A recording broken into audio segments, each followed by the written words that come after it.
Esto es Mañana Federal.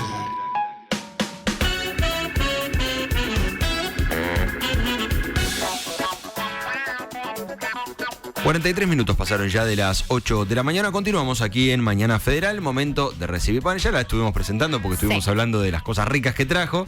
Así que la tenemos con nosotros a Paula Gieri, que está con nosotros ya ubicada y lista para una columna que va a estar muy buena hoy. Muy buena. Sí. ¿Cómo les va, chicos? Muy bien, muy bien. Todo bien. Bueno, sí, la columna de hoy va a estar muy buena porque traigo una condición de salud, que es una oportunidad para evitar una de las enfermedades más frecuentes, que es la diabetes. Entonces, el tema que traigo hoy es la prediabetes. Bien. Prediabetes es un término que hace bastantes años está instalado en la medicina y que es tener la glucemia, es decir, la glucosa en la sangre, alta, pero no tanto como para decir que uno es diabético. Te voy a decir los rangos. El rango está entre glucosa de 100 y 125. Muchas veces ustedes a lo mejor van al médico, tienen ese valor de azúcar en sangre, a lo mejor dicen, no, yo siempre tuve este valor y no pasa nada y no hacen nada. Bueno, este es el momento de actuar. La condición entre 100 y 125 podemos tener dos posibilidades. Una, que solo sea glucosa alterada en ayunas, y la otra, que sea intolerancia a la glucosa. Esto se hace a través de la curva de glucemia, que es cuando te sacan sangre en ayunas, tomas el líquido con glucosa y a las 2 horas te vuelven a medir. Como el embarazo, el que te hacen en el embarazo. Es la del embarazo. Entonces, vos definís en esa prediabetes si solamente tenés glucosa alterada en ayunas o si tenés intolerancia a la glucosa. Y esto es muy importante. ¿Por qué? Porque acá se gesta la diabetes. ¿Y de dónde parte todo? Todo parte desde el estilo de vida que tiene cada persona y además de la predisposición genética que pueda tener. ¿Por qué? Porque cuando uno tiene un estilo de vida donde se alimenta mal, con exceso de ultraprocesados, grasas, azúcares, comienzan a reservar grasa en el cuerpo, empieza el sobrepeso, empieza la obesidad y además el sedentarismo. Todo eso es el punto de partida a lo que viene después. Entonces, la prediabetes, ¿por qué te digo que es una oportunidad? Porque vos tenés en ese momento tiempo de trabajar enérgicamente para evitar la diabetes. O sea, se puede revertir en ese punto. Exacto, en ese punto vos la podés revertir. Por eso es importante que todos se den cuenta que es una oportunidad. Como yo puse en las redes, en el reel, es una oportunidad, no es una sentencia. Entonces, si no la podés prevenir, por lo menos vas a atrasar mucho su aparición, porque algunos pacientes están muy genéticamente predispuestos y la van a desarrollar igual. Entonces, nosotros tenemos que todos los factores de riesgo a la cabeza, la obesidad. Pero también, además, otra cosa que te quiero decir, que la prediabetes, aquí se empiezan a generar el aumento de factores de riesgo para enfermedades cardiovasculares y el accidente cerebrovascular. Así que no es solamente diabetes, sino que acá se gesta este aumento de riesgo para. Entonces, la hipertensión arterial, la obesidad, el colesterol alto, el sedentarismo, el tabaquismo, todo eso te predispone a tener prediabetes. Y viceversa también, cuando hay una condición súper frecuente, que es lo que se llama el síndrome metabólico, que es muy habitual, que se diagnostica mucho en este momento, que es tener hígado graso, triglicéridos altos, que es un tipo de colesterol, tener hipertensión arterial, ser obeso. Todo eso forma una ronda donde el paciente genera insulinoresistencia y a partir de ahí empieza a tener prediabetes y si no hacemos nada, después tenemos diabetes.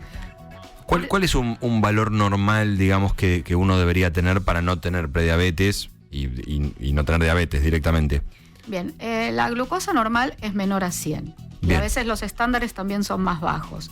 Entonces, mientras vos te manejes en ese rango, incluso también ahora se utiliza otro valor que es la hemoglobina glicosilada, que es un valor que te indica el promedio de glucosas desde que te sacás sangre 3 meses para atrás.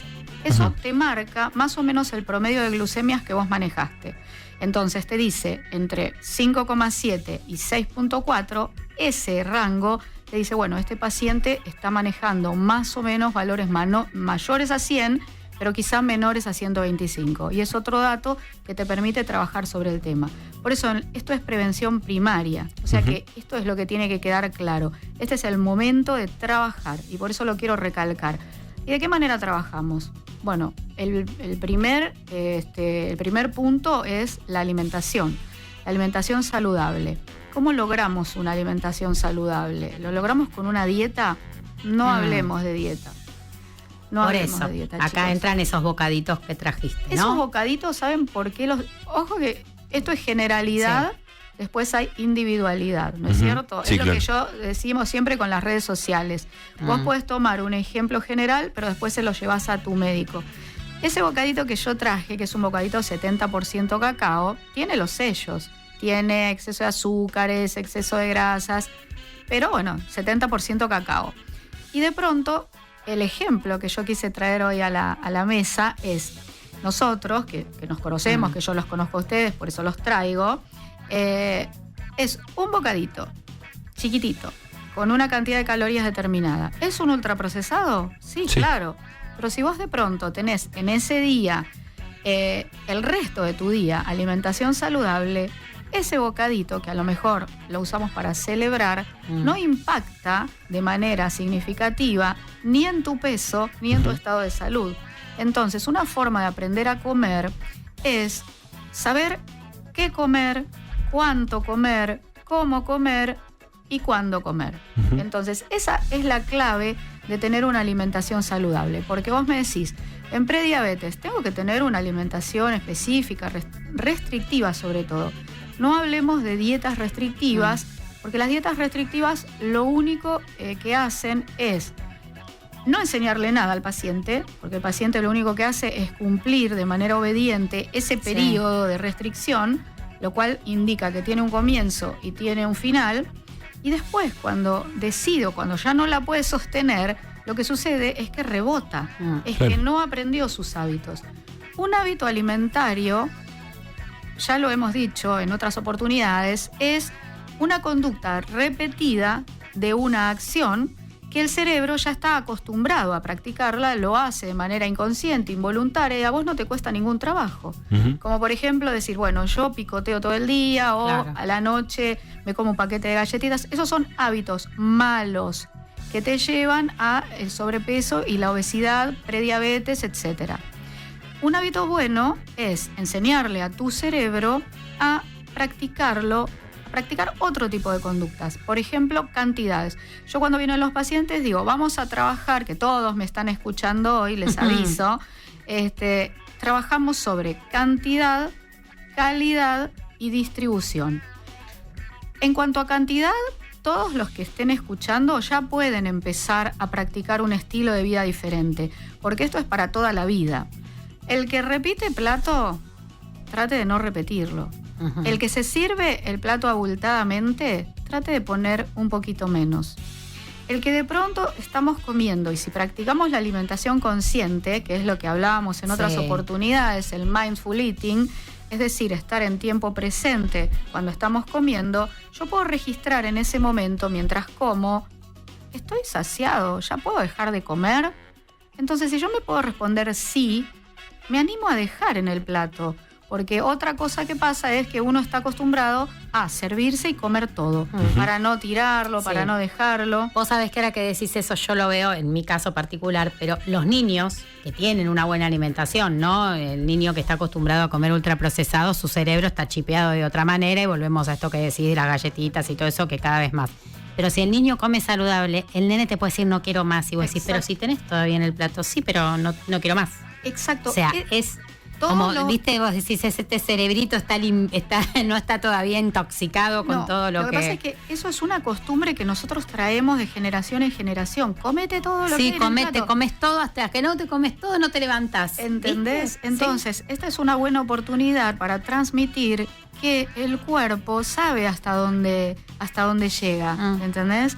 Entonces, cuando el chico te dice, porque sobre todo esto, cuando vos generás ese tipo de conductas y más le das ultraprocesados, está fomentando la obesidad infantil. Claro, sí. Entonces, cuando uno tiene obesidad desde niño, las células grasas empiezan a multiplicarse muy aceleradamente y el cuerpo se setea para ser un adulto obeso. Entonces vos ya le estás complicando la vida al chico. Sí, y un poco también lo charlábamos justamente con el tema del home office, cuando arrancamos un poquito con ese tema, que nos disparó ese tema.